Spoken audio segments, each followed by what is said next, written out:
C'est vrai que de nos jours, le fait d'avoir l'embarras du choix dans tout ce que nous faisons est devenu une norme. On a l'embarras du choix dans tout ce que nous faisons. Par exemple, lorsque nous allons faire nos courses, nous avons le choix entre des dizaines de marques de céréales. Si nous allons sur nos plateformes de streaming, nous avons le choix entre différentes séries à regarder, des centaines de séries et de films à regarder. Nous avons aussi plusieurs formules qui nous sont proposées lorsqu'on veut souscrire un abonnement. On a toujours le choix. Ou encore, si nous voulons, par exemple, acheter une nouvelle voiture, il y a plusieurs options aussi qui s'offrent à nous. Donc, il y a plusieurs choix aussi qui s'offrent à nous. En bref, cet embarras du choix est devenu une arme redoutable pour les stratèges en marketing, car ils savent que plus nous avons le choix, plus nous sommes susceptibles de consommer. Donc, ils nous proposent différents choix. Et c'est vrai que cette liberté cette possibilité en tout cas que nous avons semble nous garantir d'acquérir non pas un produit standard, un produit que tout le monde achète, mais vraiment le produit adapté à nos besoins, à nos spécificités, qui semble optimisé pour nous, autrement dit le produit sur mesure en fait. Ainsi, cette mode de l'hyper-choix a tendance à conditionner notre façon de vivre, notre façon de voir les choses, a tendance à conditionner notre société, où on a généralement le choix, puisque je vous rappelle qu'il y a un siècle de cela, voire peut-être un peu plus, on n'avait pas forcément le choix, par exemple, par rapport à son métier. On faisait le métier du père, et c'est tout. Il n'y avait pas énormément de possibilités. On était très restreint dans nos choix, dans nos libertés. Et là, on voit qu'il y a vraiment cet accent dans notre société. Et aujourd'hui, dans l'épisode que nous allons découvrir, ou alors redécouvrir de la vie de Jésus, nous verrons que pour lui, il n'existe pas plusieurs façons de répondre à son évangile. Il n'existe pas différentes formules de souscription à son message, en fait, en tout cas selon nos besoins. En effet, pour lui, soit nous sommes pleinement engagés avec lui, soit nous sommes contre lui. Il n'y a pas de demi-mesure, en fait. Soit on est avec Christ, soit on est contre lui.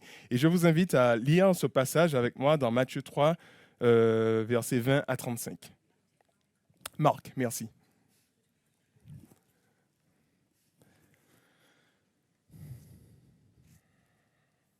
Alors, je lis. Jésus alla à la maison et de nouveau la foule s'y pressa au point que lui et ses disciples n'arrivaient même plus à manger. Quand les membres de sa famille l'apprirent, ils vinrent pour le ramener de force avec eux. Ils disaient en effet, il est devenu fou. Les spécialistes de la loi qui étaient venus de Jérusalem disaient, il est sous l'emprise de Belzébul. C'est par le pouvoir du chef des démons qu'il chasse les démons. Alors Jésus les appela et leur parla en parabole. Comment Satan peut-il chasser Satan? Un royaume déchiré par la guerre civile ne peut pas subsister. Si une famille est divisée, cette famille ne peut pas subsister. Si donc Satan se bat contre lui-même, s'il est en conflit avec lui-même, il ne peut pas subsister. C'en est fini de lui. En fait, personne ne peut pénétrer dans la maison d'un homme fort pour s'emparer de ses biens sans avoir d'abord ligoté cet homme fort. C'est alors qu'il pillera sa maison. Vraiment, je vous avertis, tout sera pardonné aux hommes, leurs péchés et les blasphèmes qu'ils auront prononcés. Mais si quelqu'un blasphème contre l'Esprit Saint, il ne lui sera jamais pardonné. Il portera éternellement la charge de ce péché. Jésus leur parla ainsi parce qu'il disait, il est sous l'emprise d'un esprit mauvais. Verset 31. La mère et les frères de Jésus arrivèrent. Ils se tinrent dehors et envoyèrent quelqu'un l'appeler. Beaucoup de monde était assis autour de lui. On vint lui dire, ta mère, tes frères et tes sœurs sont dehors et te cherchent. Il répondit, qui sont ma mère et mes frères? Il promena les regards sur ceux qui étaient assis en cercle autour de lui. Il dit, voici ma mère et mes frères, car celui qui fait la volonté de Dieu, celui-là est pour moi, un frère, une sœur ou une mère. Voilà, ici s'arrête notre lecture de la parole de Dieu. Alors dans ce passage, nous retrouvons trois groupes qui réagissent différemment au ministère de Jésus. Le premier groupe que nous découvrons, c'est la famille de Jésus qui vient le chercher et qui pense qu'il est devenu fou. Le deuxième groupe, ce sont les spécialistes de la loi, les chefs religieux, qui pensent que c'est par la puissance de Satan que Jésus accomplit ses miracles. Et enfin, un troisième groupe qui n'est pas directement nommé, mais qui est constitué de ceux qui font la volonté de Dieu. Et de ces trois groupes, ce n'est que le troisième qui répond positivement au message de Jésus, à l'appel de Jésus, au ministère de Jésus. notons que la présentation de ces trois groupes est une spécificité de Marc. En effet, les évangiles de Matthieu, Marc et Luc racontent bien souvent les mêmes histoires. On retrouve ces mêmes histoires dans ces évangiles en général, Marc, Luc et Matthieu. De temps en temps, il y a des histoires qui sont propres à certains évangiles. Et là, mais il raconte ces histoires sur différents angles, en fait. En ce qui concerne notre passage, avec les autorités qui accusent Jésus d'être possédé, Marc est le seul à inscrire cette histoire dans le cadre où sa famille vient le chercher.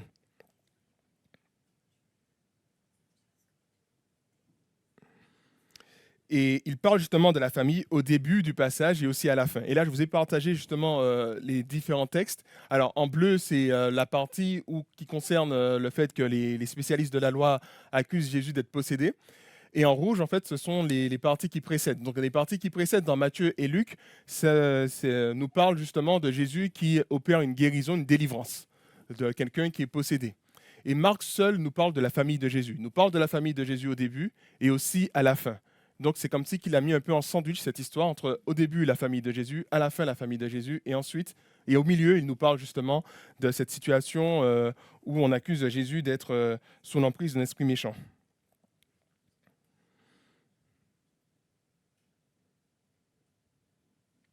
Les autres évangiles, eux, placent ces deux histoires à des endroits différents de leur récit, des endroits différents de leur récit. Ainsi, Marc a combiné ces deux histoires, justement, qui sont racontées indépendamment dans les autres évangiles, parce qu'il voulait que nous puissions les comprendre ensemble. Okay, ces histoires sont séparées dans les autres évangiles, mais là, il voulait vraiment qu'on puisse comprendre ces histoires ensemble. Et l'idée est de montrer que la famille de Jésus et les autorités religieuses cherchent tous deux à faire Jésus, en tout cas à dévier Jésus de sa mission divine, l'un en voulant le ramener à la maison, l'autre en le discréditant. Alors on peut noter quand même une différence majeure entre les deux, c'est que certainement la famille de Jésus était motivée par de bons sentiments.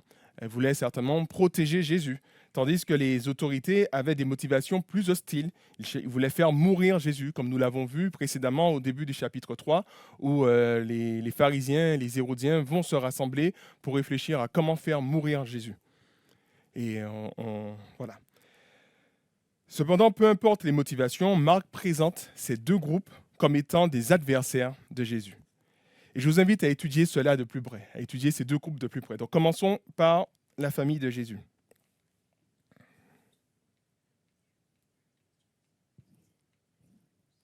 Mais dis donc, est-ce que tu peux changer Voilà, merci Timothée.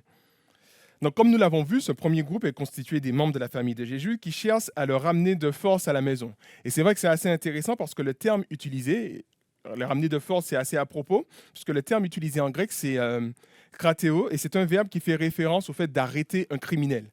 Donc, la famille de Jésus cherche à le saisir de force, en fait, veut vraiment chercher à prendre Jésus et le ramener à la maison, parce que justement, elle pense que Jésus est mettre fin, en tout cas, à ce ministère insensé. Elle pense que Jésus a quelque part perdu la tête. Et elle s'inquiète pour Jésus, en fait, pour plusieurs raisons. Et on peut imaginer que ces raisons sont déjà, premièrement, le fait que, comme je l'ai dit précédemment, les autorités cherchent à faire mourir Jésus. Ils ont déjà comploté contre lui, ils cherchent un moyen de le faire mourir. Et elle constate en tout cas que Jésus n'a pas changé de comportement. Jésus persiste et continue sur la même voie. Et pour elle, elle s'inquiète pour Jésus parce que les autorités vont s'attaquer à lui. Et il semblerait que Jésus ne prend pas conscience de la gravité de la situation.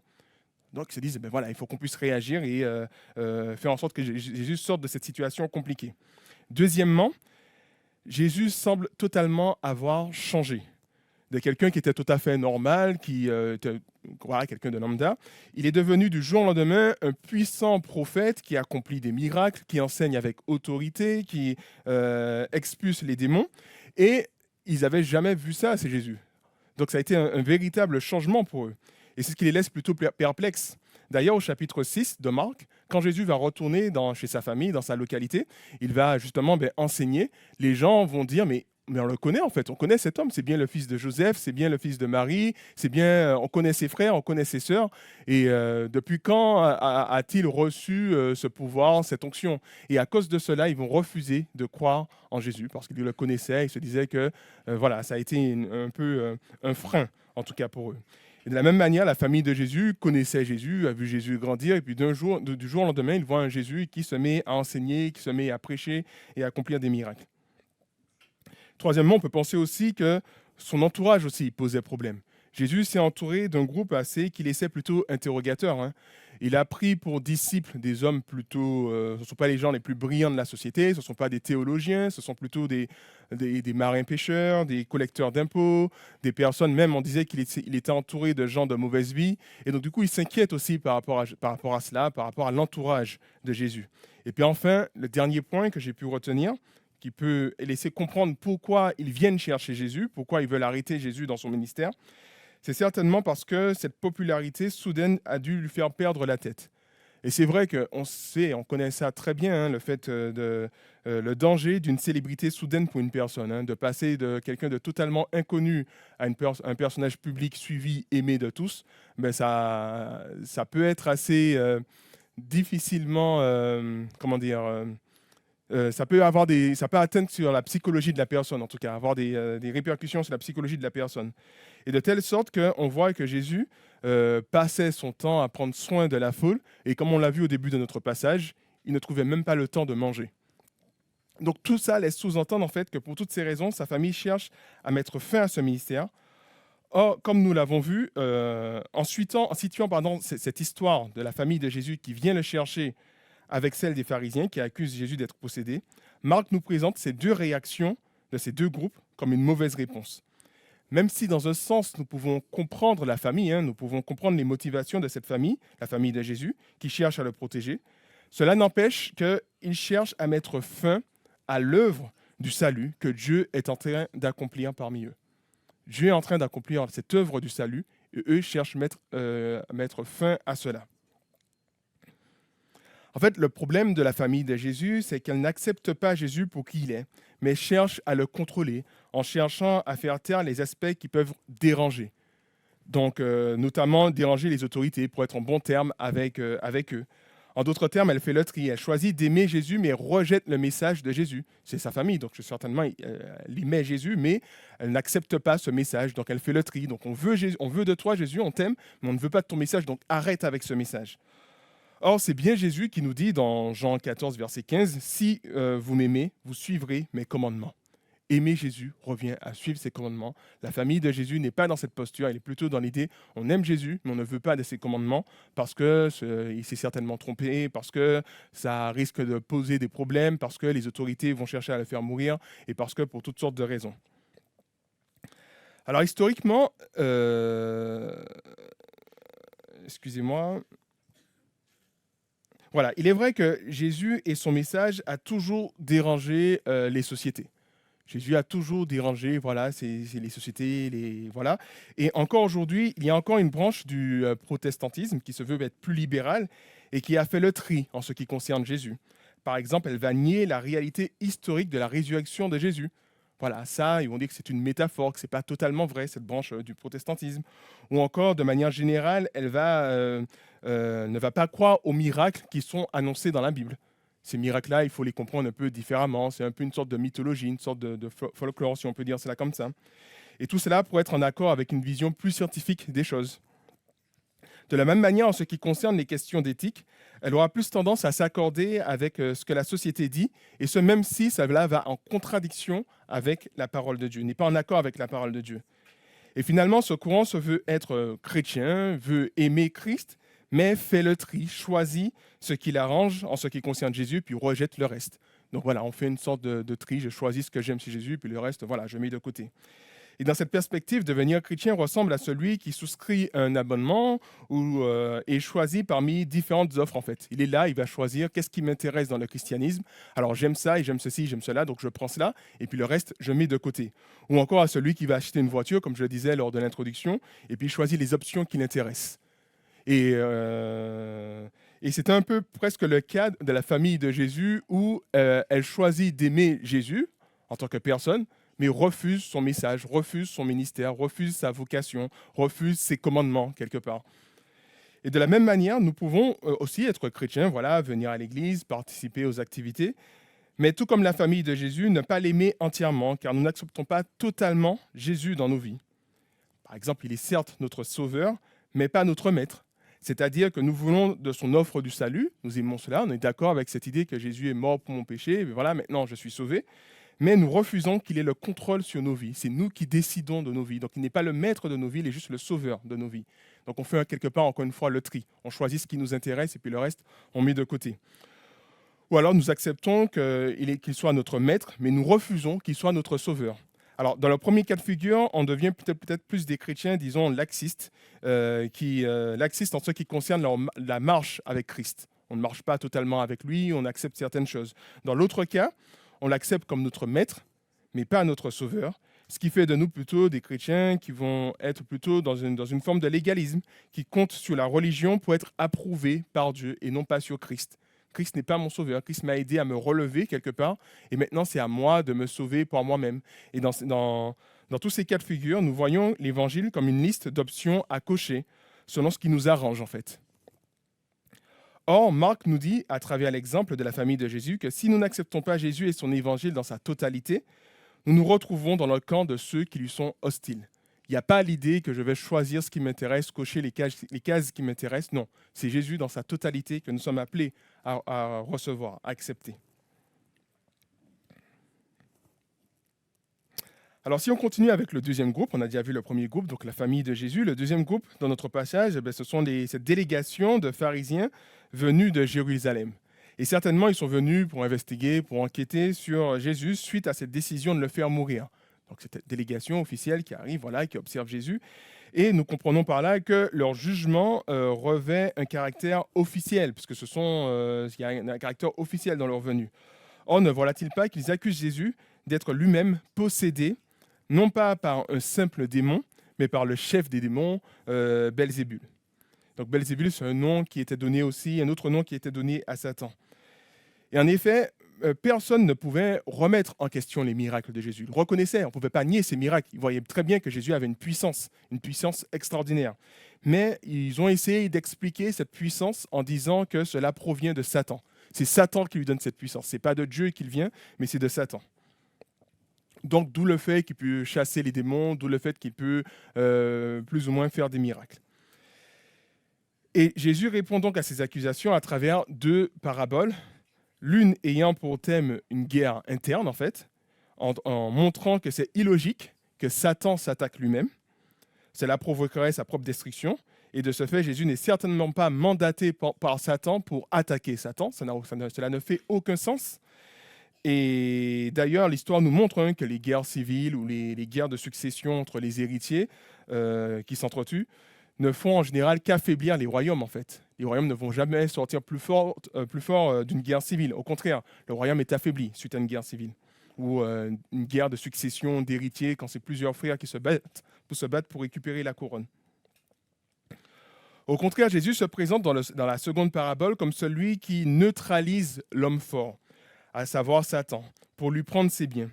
Il est donc celui qui est plus fort que Satan, de telle sorte qu'il peut le neutraliser et lui arracher les âmes qui sont en sa possession. Et c'est ce que démontrent finalement ces miracles de guérison, ces miracles, disons, ces délivrances qu'il opère.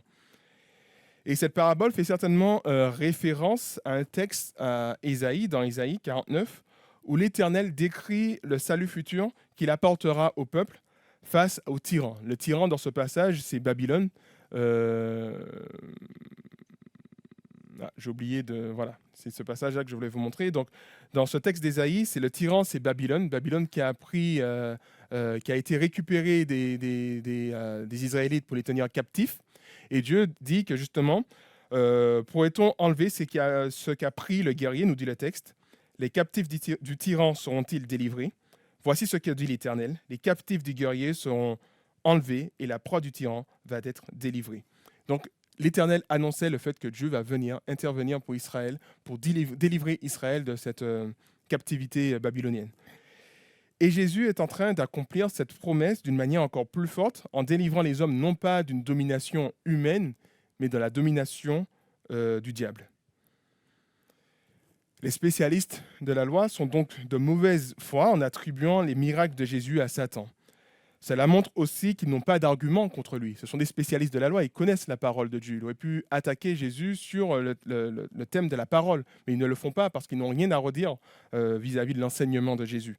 Donc ils essayent de le discréditer avec des accusations qui ne tiennent pas debout en fait. Et d'ailleurs, cela sera encore plus flagrant lorsque Jésus se fera arrêter et il va devoir comparaître devant Pilate. Déjà, même avant Pilate, ils ne vont pas vraiment trouver un vrai sujet, une vraie accusation à présenter à Pilate. Et quand Pilate va leur demander justement, mais pourquoi vous voulez que je le fasse mourir? La seule réponse qu'il entendra, c'est crucifie-le. Donc on voit à travers cela que ces spécialistes de la loi n'avaient rien à reprocher à Jésus, si ce n'est peut-être leur haine envers lui du fait que Jésus défie leur autorité, refuse leur tradition, refuse l'orientation qu'ils veulent donner au peuple d'Israël. Parce que Jésus considère que ce n'est pas en accord avec la volonté de Dieu. Enfin, Jésus leur explique que ce qu'ils disent est très grave, à savoir le fait d'attribuer à Satan l'œuvre merveilleuse que Dieu est en train d'accomplir parmi eux, car c'est un péché contre le Saint-Esprit qui ne sera pas pardonné. Alors pourquoi est-ce un péché contre le Saint-Esprit? Pour répondre à cette question, il nous faut nous rappeler, il nous faut d'abord comprendre le ministère du Saint-Esprit. Ce ne serait pas exhaustif dans cette description, dans l'explication du ministère du Saint-Esprit, mais en tout cas, dans l'évangile de Jean, Jésus présente le Saint-Esprit comme celui qui doit convaincre le monde qu'il se trompe en le rejetant. Par exemple, dans Jean chapitre 16, versets 8 à 9. Le Saint-Esprit, le défenseur, viendra et justement, il va convaincre le monde que justement qu'il se trompe en rejetant le Christ. Il joue donc un rôle majeur dans notre conversion. Il nous invite, le Saint-Esprit, à nous tourner vers Christ pour recevoir son évangile et son pardon. Ça, c'est l'œuvre du Saint-Esprit qu'il opère en nous, il essaye de nous encourager à nous tourner vers Christ. De plus, c'est avec le concours du Saint-Esprit, justement, que Jésus exerce son ministère. C'est vrai que lors du baptême, le Saint-Esprit descend sur Jésus, et dès lors, le Saint-Esprit est avec lui dans tout ce qu'il accomplit dans ses œuvres lors de sa mission. Et c'est vrai que Luc mentionne à plusieurs reprises que Jésus était rempli du Saint-Esprit. Jésus était rempli du Saint-Esprit. Jésus était rempli du Saint-Esprit quand il a été dans le désert pour être tenté par Satan. Jésus a été rempli du Saint-Esprit dans les différentes choses qu'il a pu faire, nous dit l'évangile de Luc. C'est donc par le Saint-Esprit que Jésus accomplit ses miracles et ses délivrances. Et en attribuant cette œuvre à Satan, les spécialistes de la loi rejettent l'œuvre que Dieu l'Esprit veut faire parmi eux et en eux. Persister dans cette position de rejet revient à blasphémer contre le Saint-Esprit. Le Saint-Esprit est en train d'œuvrer et eux rejettent cette œuvre-là et disent que justement cela vient du diable. Le blasphème contre le Saint-Esprit ne sera jamais pardonné, non pas parce que c'est un trop grand péché pour que Dieu pardonne, mais simplement parce que c'est une attitude de cœur qui rejette Dieu et son pardon. C'est une résistance par rapport à l'œuvre de l'Esprit. C'est le Saint-Esprit qui nous convainc, qui nous fait nous tourner vers Dieu. Et le blasphème contre le Saint-Esprit, c'est l'attitude de celui qui résiste à cet appel de repentance. Ainsi, il ne sera jamais pardonné parce que celui qui blasphème contre le Saint-Esprit ne veut pas du pardon de Dieu. Il est dans cette forme de résistance. Alors, il faut comprendre que cette déclaration de Jésus a pour but non pas d'aller condamner leur disant que vous êtes fichus, mais plutôt de les encourager à ne pas persister dans leur résistance vis-à-vis de l'action de Dieu, l'action que Dieu veut faire à travers le Saint-Esprit. Et à cet égard, je voulais vous partager un texte d'Hébreu qui nous dit, voilà, Hébreu nous dit « Encouragez-vous les uns les autres, jour après jour, aussi longtemps qu'on peut dire aujourd'hui. » afin qu'aucun d'entre vous ne se laisse tromper par le péché et ne s'endurcisse. En effet, nous sommes associés à Christ si toutefois nous conservons fermement et jusqu'au bout l'assurance que nous avons eue dès le début. Et cela aussi longtemps qu'il est dit, aujourd'hui, si vous entendez la voix de Dieu, ne vous endurcissez pas, comme l'ont fait vos ancêtres lorsqu'ils se sont révoltés. Les spécialistes de la loi étaient témoins de la présence de Dieu parmi eux à travers Jésus, et se sont endurcis en rejetant justement l'action du Saint-Esprit. Ils étaient de ceux, comme leurs ancêtres justement, qui se sont endurcis lorsqu'ils ont entendu l'appel de Dieu, la voix de Dieu. Alors nous constatons que ces deux groupes, à savoir la famille de Jésus et les chefs religieux, étaient dans une posture, disons, de blasphème, si on peut dire cela comme ça, vis-à-vis de l'œuvre du Saint-Esprit. L'un voulant ramener Jésus de force à la maison, l'autre voulant l'éliminer. Dans les deux cas, les deux refusaient l'action que le Saint-Esprit était en train d'opérer à travers Jésus. Cela dit, la repentance était toujours possible, comme je l'ai dit, puisque Jésus avertit. Et c'est vrai que nous verrons par la suite, notamment dans Actes des Apôtres, qu'après la résurrection, la mère de Jésus et ses frères vont faire partie des disciples. Ils vont se convertir, ils vont reconnaître justement que Jésus-Christ était le Messie, ou est le Messie. Aujourd'hui est encore l'occasion d'accepter que le Saint-Esprit vienne nous convaincre de notre besoin de repentance. Aujourd'hui, si vous entendez la voix de l'Éternel, n'endurcissez pas votre cœur. Si nous persistons dans notre résistance, nous risquons de nous enfermer dans notre attitude de rejet qui nous exclut du pardon que Dieu veut nous accorder. En fait, à force de résister, on s'enferme, on est emprisonné dans cette attitude et finalement, on est dans cet état de blasphème contre le Saint-Esprit. Alors peut-être que parmi nous, il y a de ceux qui viennent plus ou moins régulièrement à l'église, qui entendent le message, qui ont déjà entendu plusieurs fois le message et pour autant n'ont pas fait cette démarche de se tourner vers Christ. C'est une situation assez dangereuse parce que c'est résister à l'action du Saint-Esprit. C'est déjà dans cette posture de résistance, de blasphème contre le Saint-Esprit. Et Jésus mettait en garde il y a 2000 ans, en tout cas ces spécialistes de la loi, et aujourd'hui encore nous met en garde par rapport à cela, de ne pas résister aujourd'hui. Si vous entendez la voix de Dieu, ce n'est pas le moment d'endurcir vos cœurs. Et d'ailleurs, je n'ai pas cité la suite du passage, mais la suite du passage nous montre que ceux qui ont résisté et qui n'ont endurci leur cœur, en tout cas à l'époque de Moïse, parce que c'est une situation qui se passe à l'époque de Moïse, ils n'ont pas pu entrer dans la terre promise, parce qu'ils sont restés dans cet état d'endurcissement. Alors c'est vrai pour ceux qui n'ont pas encore fait cette démarche de conversion, qui peuvent être dans cet état d'endurcissement, mais c'est aussi vrai pour ceux qui se sont tournés vers lui, mais qui se sont relâchés en cours de route. Le texte d'Hébreu que j'ai cité s'adresse à des chrétiens en fait. Et il dit en fait que nous sommes associés à Christ si toutefois nous conservons fermement et jusqu'au bout l'assurance que nous avons eue dès le début. Donc il nous invite à rester accrochés à Christ, à rester unis à lui. Rester fermement et unis à lui et jusqu'au bout. Et dans tout cela, il peut nous arriver aussi que dans notre marche avec Christ, nous nous sommes peut-être relâchés, nous nous sommes peut-être détournés de lui. Et l'œuvre du Saint-Esprit, l'action du Saint-Esprit, c'est de nous convaincre de revenir à lui. Le Saint-Esprit vient, nous interpelle, nous parle et nous invite à revenir. Et peut-être que ce matin, cela fait quelque temps que Dieu te parle à travers le Saint-Esprit, concernant peut-être une situation, concernant un péché, un comportement coupable. Peut-être, oui, tu aimes Jésus, mais tu refuses de te soumettre totalement à lui.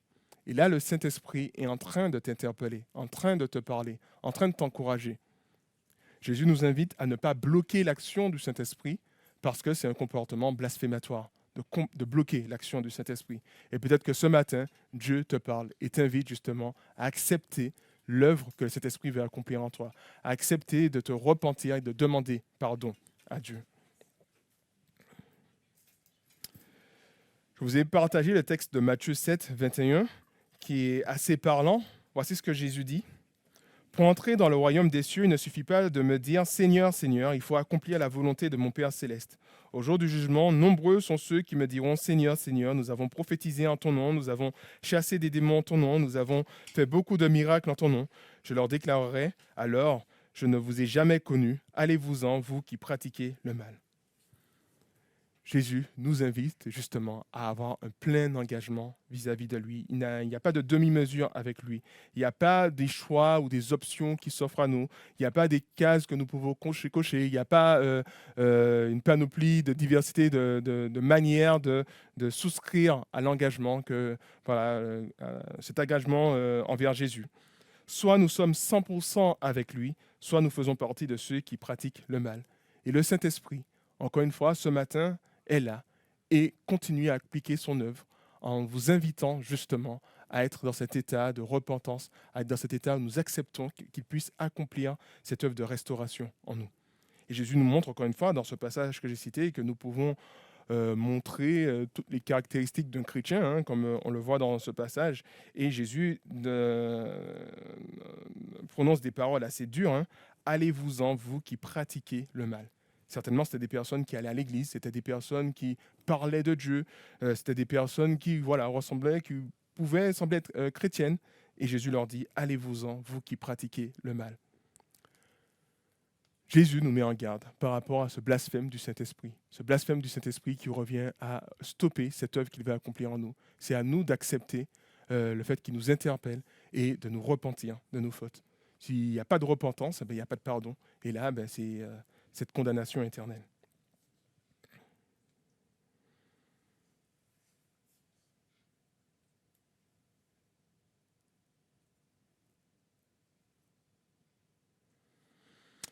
Je vous invite maintenant à continuer avec ce dernier groupe de personnes. Nous avons vu la famille, nous avons vu les chefs religieux, et maintenant, nous allons voir ce dernier groupe qui répond favorablement au ministère de Jésus. Et là, je vais relire le passage, verset 31. La mère et les frères de Jésus arrivèrent, ils se tinrent dehors et envoyèrent quelqu'un l'appeler. Beaucoup de monde était assis autour de lui. On vint lui dire, ta mère, tes frères et tes sœurs sont dehors et te cherchent. Il répondit, qui sont ma mère et mes frères?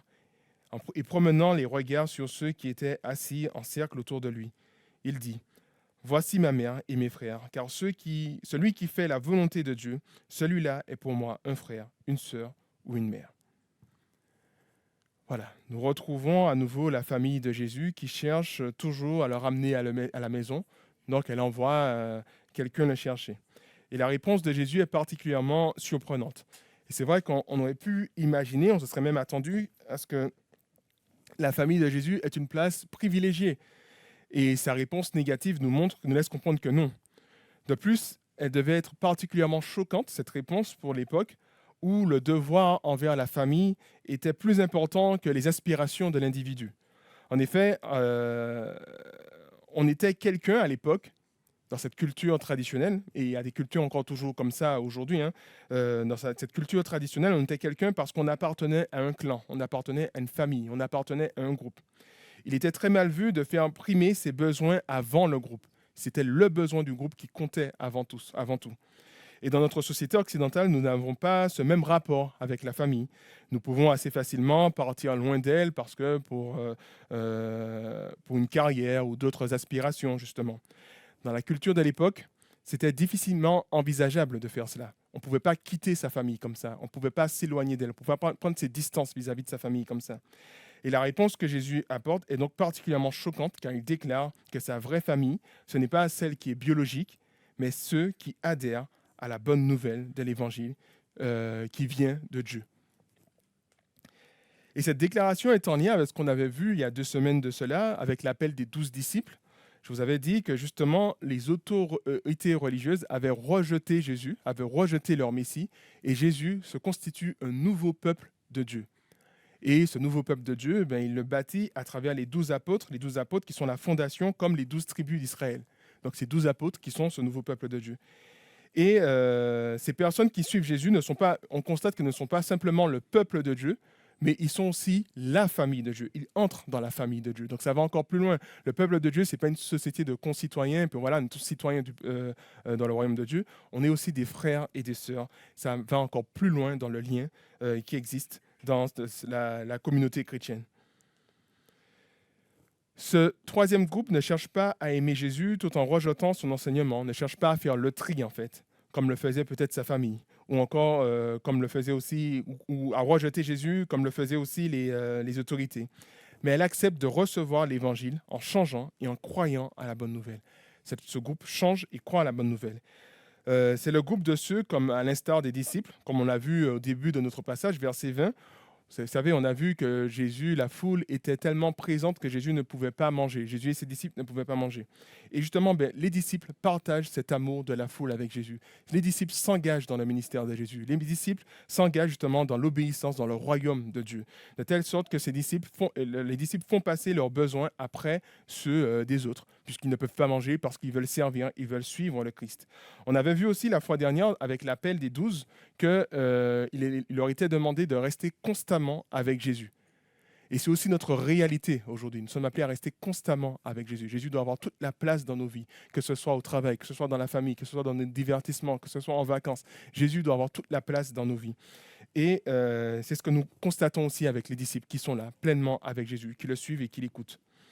Et notons aussi que la déclaration de Jésus concernant sa vraie famille peut être aussi choquante pour nous dans notre culture plutôt individualiste.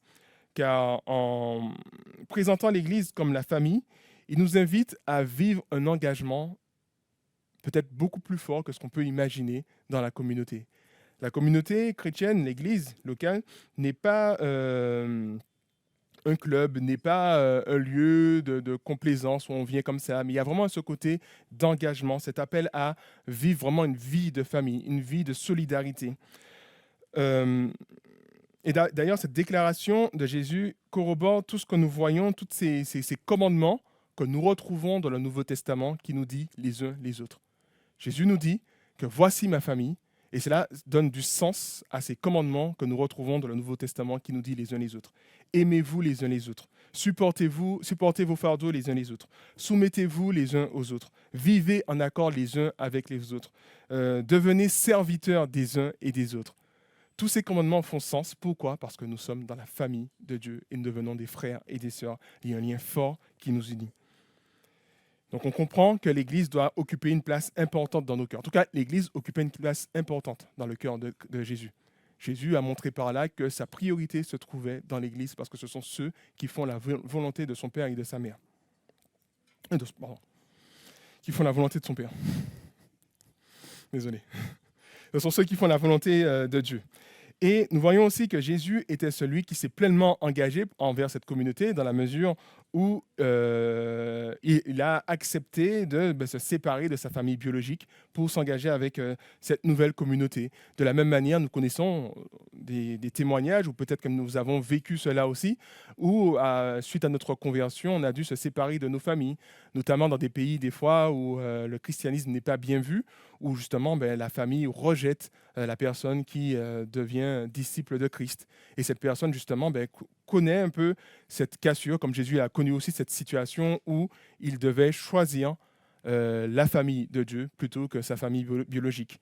Et d'ailleurs, c'est Jésus qui nous dira aussi plus tard que si quelqu'un veut être mon disciple, il doit renoncer à son père, à sa mère. Il doit m'aimer plus que son père, plus que sa mère. Et Jésus l'a fait aussi. Jésus ne nous demande pas de faire quelque chose qu'il n'a jamais fait lui-même. Lui-même aussi l'a fait. Il a renoncé justement à sa famille biologique pour s'engager dans cette famille spirituelle qui aura des répercussions jusque dans l'éternité, finalement. Alors bien entendu, je veux quand même préciser aussi que ça ne veut pas dire qu'on est appelé à négliger notre famille biologique. Au contraire, la parole de Dieu nous invite à prendre soin de notre famille. Je ne me rappelle plus du passage qui nous dit que celui qui ne prend pas soin de sa famille est pire qu'un incroyant, il me semble, dans un passage qu'il est dit. Donc on voit bien qu'il y a ce devoir aussi de responsabilité envers nos familles. Mais Jésus nous montre notre priorité, nous montre que c'est dans l'engagement dans l'Église. Et c'est vrai que pour nous, dans notre société occidentale, ça peut nous choquer plus ou moins. On a plutôt ce côté un peu individualiste, on a ce côté où je fais ce que je veux. On a peut-être même ce côté aussi où quand je viens à l'église, je ne viens pas forcément pour les autres, je viens juste pour être en communion avec Dieu, je viens juste pour mes propres besoins, et puis c'est tout. Jésus nous montre par là que venir à l'église, venir à nos rencontres, c'est dans une perspective aussi d'amour, de service, une perspective où on supporte les fardeaux des uns des autres, une perspective où on s'engage pleinement dans la communauté de Dieu. Alors, je pense que vous l'aurez compris, devenir chrétien, comme je l'ai montré, ce n'est pas comme si on a des choix qui s'offrent à nous, on choisit la formule qui nous intéresse. Donc, j'aime ça dans le christianisme, je retiens cela, j'aime pas ça, je rejette cela. Devenir chrétien, ce n'est pas non plus se dire que je rentre dans la communauté de Dieu, mais je choisis ce qui me plaît. Donc, j'aime bien ça, j'aime bien la louange, j'aime bien ceci, donc je viens pour ces rencontres-là, mais je ne viens pas pour ceci ou cela. Devenir chrétien, c'est un engagement total envers Christ, un engagement total aussi envers la communauté, puisque Christ nous montre la priorité, l'importance de cette communauté en la présentant comme sa propre famille. Voilà, c'est assez fort, hein. Voici ma mère et mes frères, car celui qui fait la volonté de Dieu, celui-là est pour moi un frère, une sœur ou une mère. C'est énorme ce que Jésus est en train de nous dire là, actuellement. Et je crois qu'il nous invite aussi à cet engagement entier dans la communauté, un engagement entier pour lui, un engagement entier dans cette communauté. Voilà ce que je voulais vous partager ce matin. Jésus qui nous présente sa véritable famille, Jésus qui nous invite à un engagement total, entier, Jésus qui nous rappelle le danger du blasphème contre le Saint-Esprit lorsque nous résistons, lorsque nous refusons de nous soumettre à cette œuvre qu'il veut accomplir en nous. Donc, c'est à nous maintenant de prendre conscience de ces choses, prendre conscience de cet engagement, prendre conscience de la réalité, de l'importance de l'Église et à pleinement vivre justement l'évangile de Jésus, en tout cas dès à présent. Je vais prier pour terminer.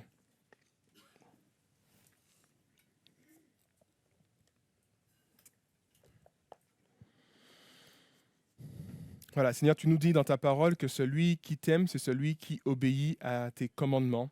Et Seigneur, je te prie vraiment que nous sommes là devant toi en ce matin, nous sommes là à différents stades, différents niveaux. Peut-être parmi nous, il y en a de ceux qui n'ont pas fait cette démarche d'engagement. Peut-être qu'il y en a aussi de ceux qui ont fait cette démarche, mais qui se sont un peu relâchés en cours de route. Peut-être qu'il y en a qui sont pleinement dans cette démarche, mais qui ont besoin aussi d'être encouragés. Et Seigneur, tu nous invites vraiment ce matin à te donner cette première place. Tu nous invites à un engagement entier, total pour toi.